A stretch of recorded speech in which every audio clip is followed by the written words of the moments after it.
dire nakaisanto nga kanunay duolon sa masa.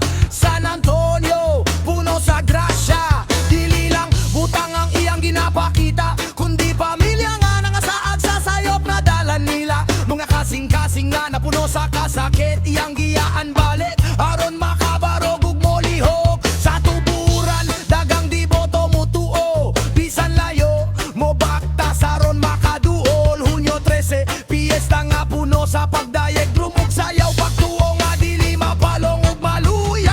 Oh, San Antonio, ikaw among dangpan sa kalisod, tabangi kami sa mamong pangandoy, sa negosyo ug sa adlaw at napalingkamo.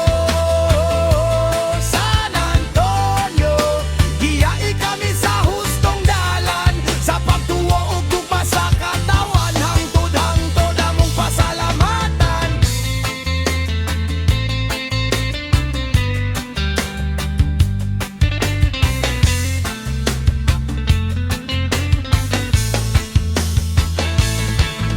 Sa Sugbo daghan nagtuo sa iyang gahom, sa ustisya ug kaayuhan, sa matag panahon na panang tinuod niyang mensahe.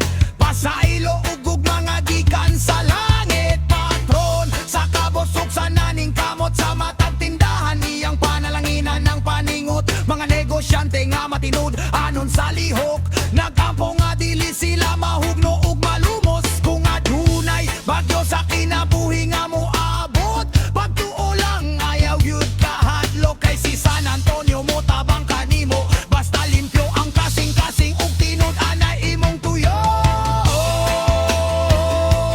San Antonio, ikaw among dangpan sa kalisod, tabangi kami sa among pangandoy, sa negosyo ug sa adlaw at napaningkamo.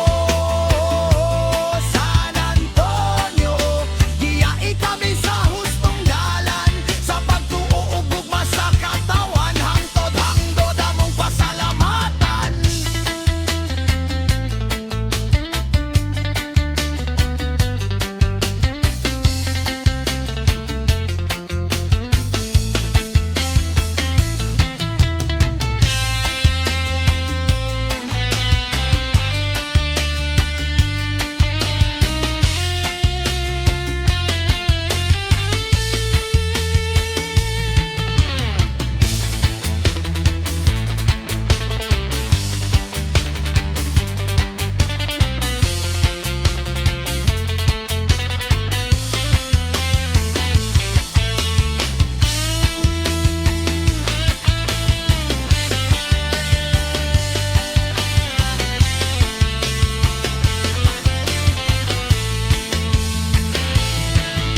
Tuburan ngadto sa tibok Sugbo, nagkahiusa sa pagtuo.